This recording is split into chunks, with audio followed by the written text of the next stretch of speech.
Olá, tudo bem? Estamos aqui no Saber Direito Responde. Eu sou o professor Rodrigo Leles, analista processual da Procuradoria-Geral do Estado do Rio de Janeiro, professor de Direito Previdenciário, especialista em previdenciário e dou aula em diversos cursos preparatórios para concurso, além de faculdade. Nós estamos aqui para responder as perguntas dos nossos alunos. Eu vou começar chamando a Carolina. Qual a sua pergunta, Carolina? Professor, quais são os benefícios previdenciários que podem ultrapassar o limite previdenciário? Bem, essa pergunta é interessante, Carolina. Na medida em que todos os limites previdenciários se submetem ao teto previdenciário. Entretanto, há dois benefícios que podem haver a ultrapassagem desse limite. Não são em toda e qualquer situação, são em situações específicas. O primeiro é a aposentadoria por invalidez. A aposentadoria por invalidez é aquele benefício decorrente de uma incapacidade geral para o exercício de qualquer atividade laborativa. Nesse sentido, se o aposentado por invalidez necessitar de auxílio permanente de terceiros, ele poderá ter um acréscimo no valor da sua aposentadoria, ainda que ultrapasse o limite previdenciário. Qual é esse acréscimo? 25% do salário de benefício. Então, lembrando, a renda mensal do benefício é 100% do salário de benefício. Vamos imaginar que esse 100% do salário de benefício chegue ao teto previdenciário. Precisa de auxílio permanente de terceiro? Sim. Poderá haver esse acréscimo de 25%?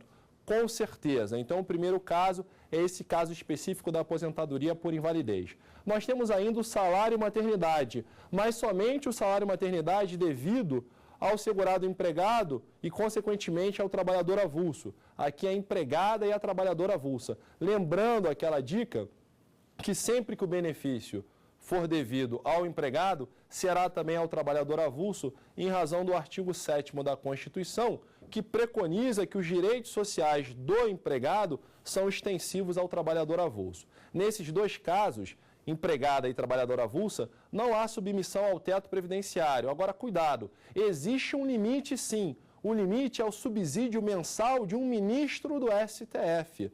Então, de repente, uma empregada que trabalha numa multinacional e ganha 150 mil reais, ela tem um limite, que é o subsídio mensal do ministro do STF. O que ultrapassar, ela terá que negociar com a sua empresa qual será a forma de pagamento.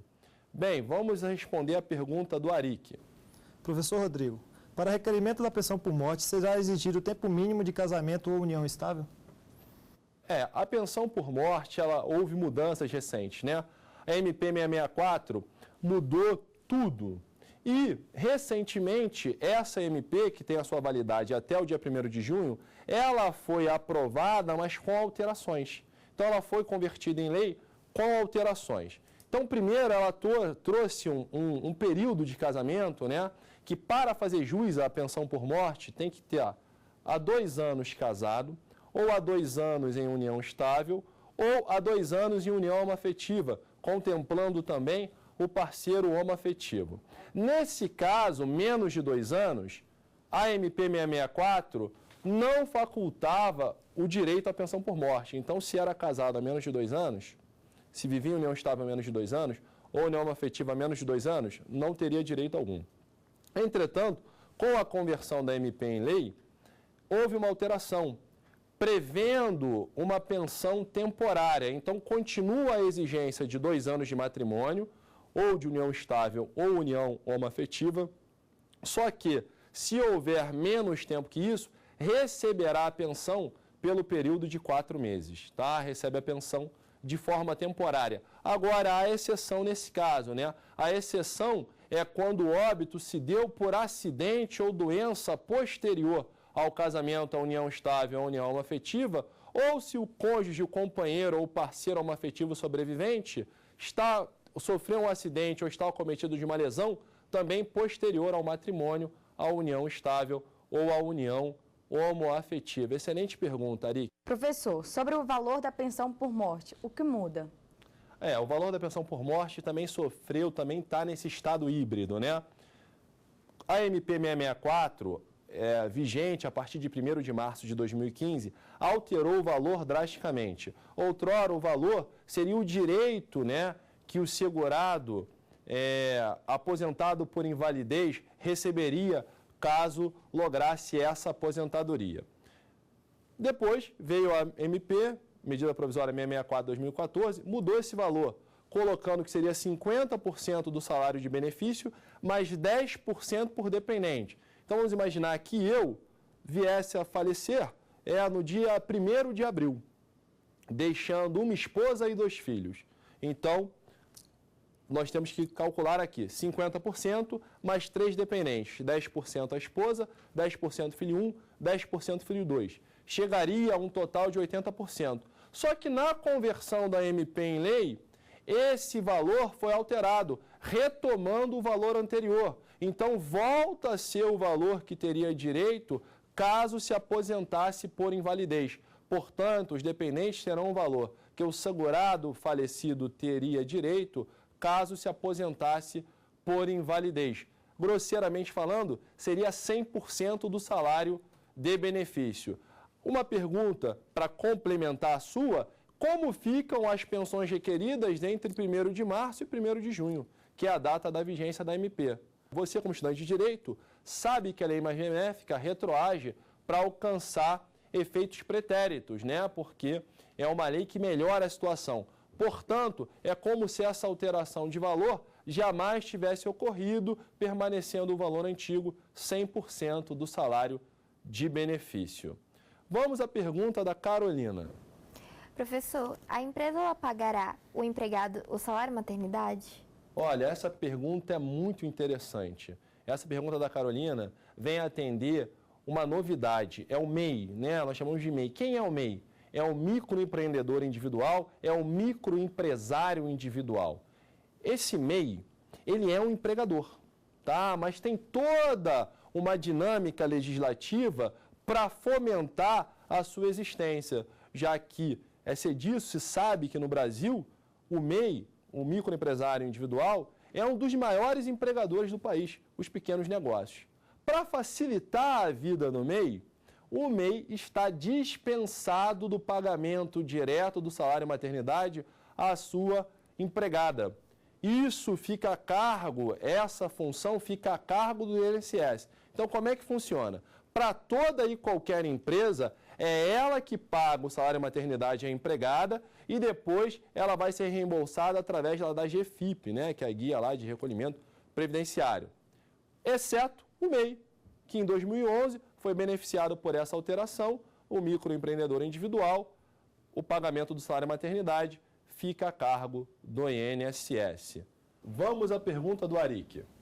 Professor, como fica a questão do tempo mínimo exigido para a pensão por morte?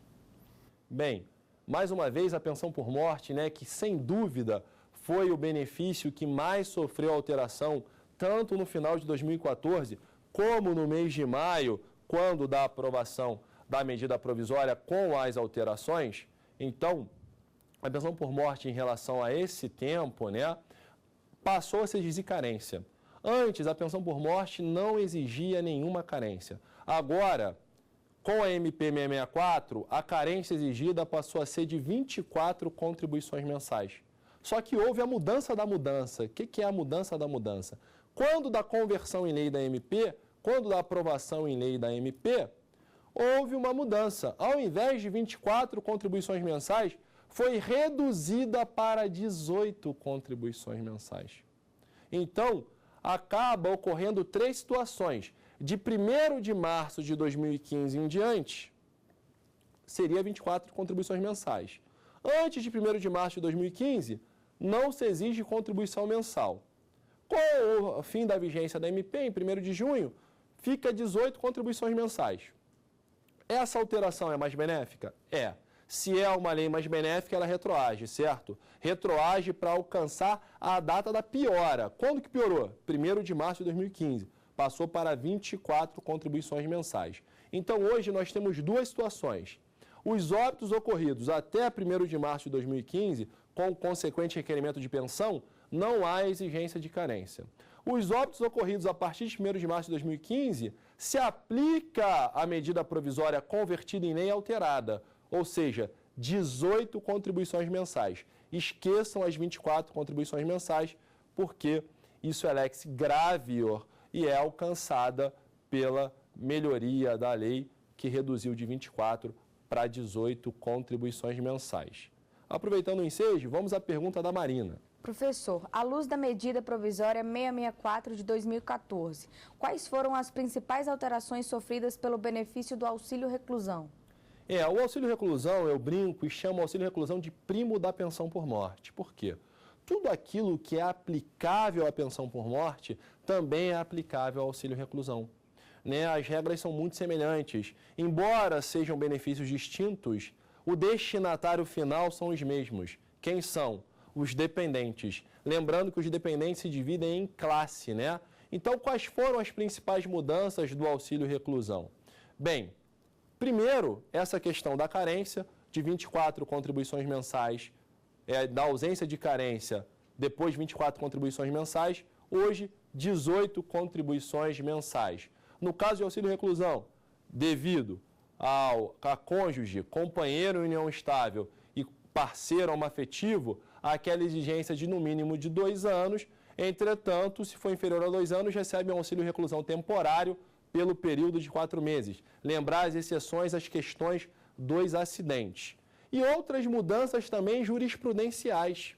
O auxílio reclusão passou por 2 mudanças jurisprudenciais importantes. O STJ, em novembro de 2014, ele decidiu num recurso especial que o segurado de baixa renda, o critério de baixa renda, pode ser flexibilizado. Como assim? Hoje, para ser considerado segurado de baixa renda, tem que receber até R$ 1.089,72. Era um julgamento em que o segurado recebia um valor de R$ 1.100. Então, passava R$ 10 e poucos centavos do limite de baixa renda. O critério exclusivamente matemático foi abolido, usando o critério do caso concreto. A partir dali, outras decisões também ocorreram e isso acabou por dar uma sinalização diferente no STJ, que haverá sim a flexibilização do critério do baixa renda. Vamos fazer um breve intervalo no Saber Direito Responde e em breve retornamos com a pergunta dos alunos.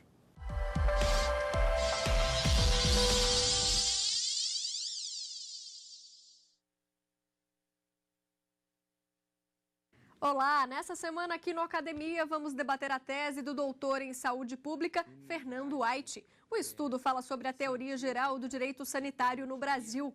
E para bater um papo sobre o assunto, recebemos aqui também a pós-doutora em direito sanitário, Maria Célia Deuduque, e o subprocurador-geral da República, Oswaldo José Barbosa Silva. É no Academia, eu espero você.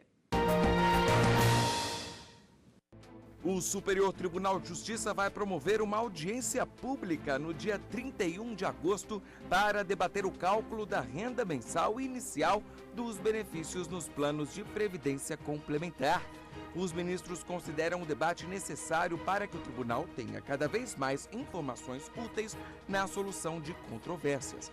Quem quiser participar da audiência pode enviar uma solicitação pelo e-mail previdenciacomplementar@stj.jus.br.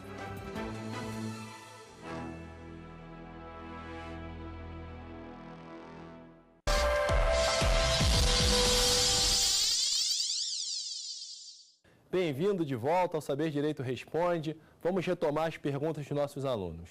Carolina, por favor, a sua pergunta. Professor, quais os benefícios previdenciários que o aposentado que retorna ao mercado de trabalho tem direito? Essa questão é interessante porque o aposentado que retorna ao mercado de trabalho não tem direito a quase benefício nenhum. E pelo seu retorno, ele volta a contribuir sobre a remuneração aferida decorrente do retorno, Muita gente acha isso injusto, pensa, poxa, o aposentado retornou, contribuiu a vida toda, vai continuar contribuindo e só terá direito a 2 benefícios que dificilmente será usufruído. Quais são eles? Salário maternidade e salário família. É muito difícil uma aposentada engravidar. Ela poderia adotar. Claro, poderia adotar. Mas talvez alguém já com uma certa idade, será que teria, saúde e disposição para trabalhar e ainda adotar uma criança? Porque se retornou, eu presumo, por necessidade. E o salário família muito menos, porque o salário família ele é devido para quem tem filhos entre 0 e 14 anos, ainda restrito ao segurado de baixa renda, 0 a 6 anos, precisa do quê? Precisa do atestado anual de vacinação, de 7 a 14 anos, a frequência semestral escolar. Mas por que o aposentado ele retorna a contribuir? Em razão do princípio da solidariedade, que é um princípio afeta ao direito previdenciário. Todos contribuem, mas nem todos irão obter algum benefício previdenciário, né? Então, é um sistema contributivo. Portanto, os benefícios que o aposentado que retorna ao mercado de trabalho tem direito é o salário maternidade e o salário família. Arik, por favor, a sua pergunta. Professor, e a perícia médica terá alguma alteração? Se sim, aquele que já está com a perícia marcada será afetado? Bem, a perícia médica sofreu alteração. Né? A perícia médica sofreu alteração no que tange a aposentadoria por invalidez, principalmente. O aposentado por invalidez com mais de 60 anos, ele está dispensado do comparecimento à perícia. Né? O exame pericial ele é obrigatório a cada 2 anos, além da reabilitação, se houver expectativa de cura. Né? Então, esse exame pericial ele era obrigatório independente da idade.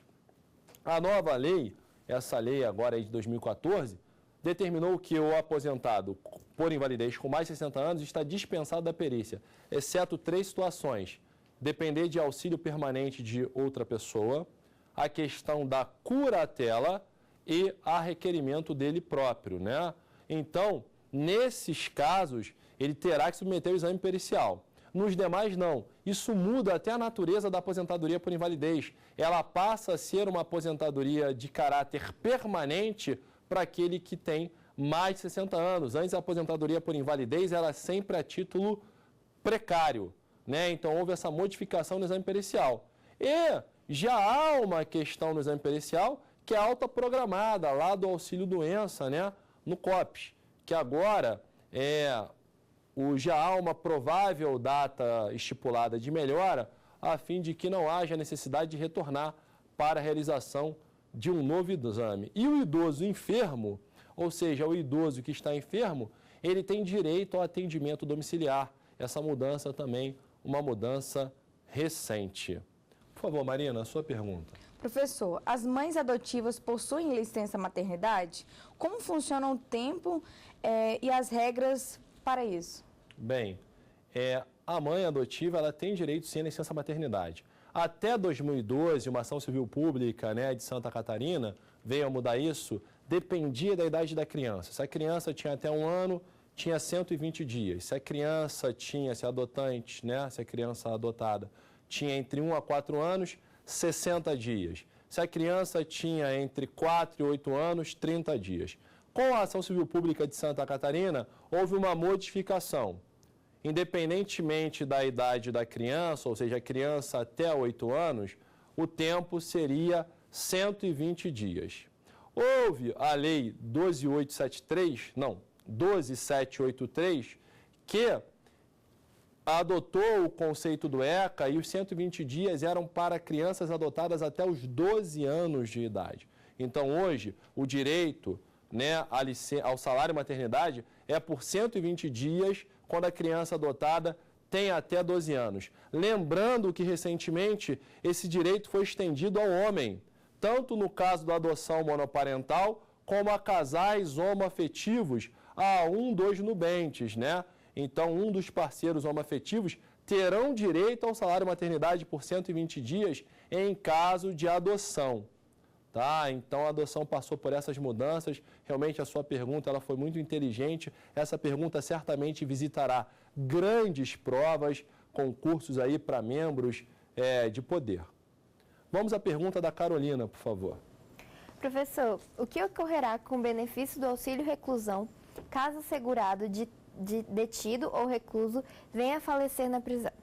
Se o segurado, detido ou recluso, vier a falecer no cárcere, automaticamente o seu auxílio reclusão é convertido em pensão por morte, tá? Então, o falecimento do segurado, detido ou recluso acarretará a conversão do auxílio reclusão em pensão por morte. Por favor, sua pergunta, Arik.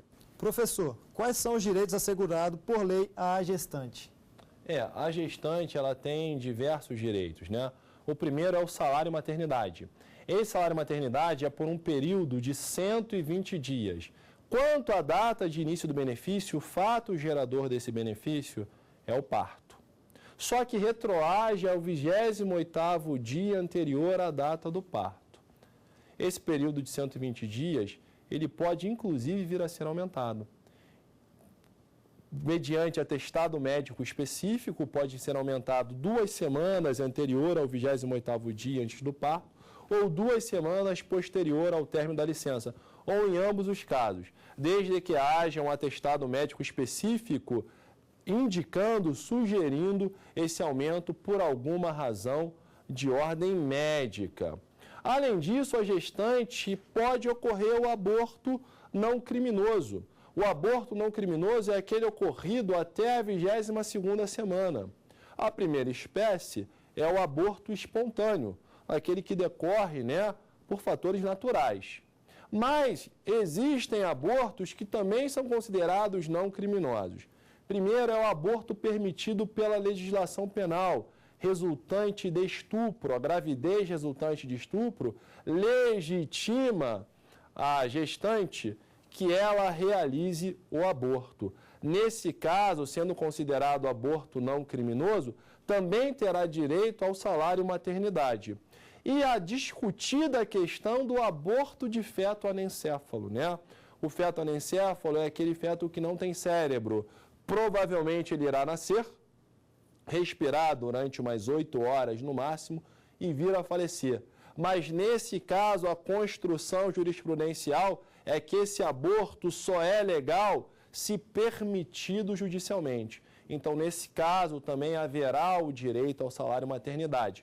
Só que, se esses abortos ocorreram até a 22ª semana, o período de salário maternidade é de 2 semanas e não de 120 dias. Serão 2 semanas de salário maternidade. Se ocorrer após a 23ª semana, o período será de 120 dias, tá? Então, a partir da 23ª semana, esse período ele é elastecido para 120 dias. O que você tem que ficar na sua mente aí bem sedimentado? 22ª semana. Até a 22ª semana, até sempre inclusive, 2 semanas de salário maternidade, no caso da gestante, que venha a sofrer um aborto espontâneo, É aquele aborto não criminoso. Após a 23ª semana, ou melhor, a partir da 23ª semana, salário maternidade será de 120 dias, A gestante, ela também tem alguns direitos, essas modificações no que tange a questão da carência. Então, você tem lá a empregada, consequentemente, se eu falei empregada, eu trago a balde, a trabalhadora avulsa, e a empregada doméstica não precisam cumprir carência a fim de obter o benefício de salário maternidade. Já a segurada especial, o contribuinte individual e a segurada facultativa, essas sim respeitam um prazo carencial. Esse prazo carencial, ele é variável. Como assim? No caso de contribuinte individual e segurada facultativa, esse período carencial são 10 contribuições mensais. Para a segurada especial, esse período são 10 meses, porque é muito comum que a contribuição da segurada especial seja aquela contribuição ficta. Nem sempre haverá contribuição de fato. Então, se conta a carência no período de 10 meses, A gestante também, ela pode vir a ser contemplada com salário maternidade, mesmo transcorrido 120 dias após o parto, porque a prescrição para requerimento é uma prescrição quinquenal. E a empregada gestante, de acordo com a Instrução Normativa 77, lá no seu artigo 207, ela tem direito a salário maternidade relativo a cada atividade exercida. Então, é possível, salário maternidade afeto a cada emprego. Mas se ela for empregada e contribuinte individual, vai ter direito? Então, ela tem 2 inscrições, como empregada e contribuinte individual. Vai ter direito? Também. Também terá direito. Essa é a ratio legis da instrução normativa, 277, no artigo 207. Então, eu me estendi um pouco aqui, mas os principais direitos da gestante são esses que nós colocamos aqui. Por favor, Marina, sua pergunta. Professor, como funciona o programa Empresa Cidadã? E esse programa, ele é obrigatório? Bem, o programa Empresa Cidadã, a sua questão é muito interessante. Infelizmente, o programa Empresa Cidadã é aquela lei que não pegou. Essa lei é de 2008 e incentiva as empresas a aderirem ao programa Empresa Cidadã com base em relatórios médicos. Por quê? O ideal é que, no mínimo, a amamentação, o aleitamento materno se dê por pelo menos 6 meses. Isso fortalece nutricionalmente a criança, mas também psicologicamente, em razão desse vínculo maior com a mãe. Mas muitas empresas, até mesmo por desconhecimento, ao meu ver, não houve uma campanha de conscientização efetiva, não aderiram ao programa, mesmo diante de incentivos fiscais. A empresa que vem aderir a esse programa, a sua empregada passa a ter 180 dias de salário maternidade, mas, em contrapartida, a empresa recebe incentivos fiscais. Eu, talvez, em razão da oneração da carga previdenciária às empresas, os incentivos fiscais acabam não sendo muito atraentes. Talvez devesse haver alguma modificação na gênese desse programa, mas realmente, pensando somente no critério médico, o programa da Empresa Cidadã deveria haver uma conscientização maior do empresário brasileiro para que mais empresas possam aderir e as crianças ficarem mais tempo com as suas mães, respeitando esse prazo mínimo de 6 meses de aleitamento materno. Obrigado pela sua pergunta. E com isso encerramos mais um Saber Direito Responde. Eu sou o professor Rodrigo Leles, analista processual da Procuradoria, ministro aula em diversos cursos preparatórios e também em instituições de ensino superior. Caso você tenha alguma dúvida, mande um e-mail para nós. Agradeço a vocês, telespectadores, e também agradeço aos nossos alunos aqui. Obrigado. Tem dúvidas sobre o assunto? Então mande um e-mail para a gente, saberdireitotudojunto@stf.jus.br. Você pode também estudar pela internet acessando o site www.tvjustiça.jus.br.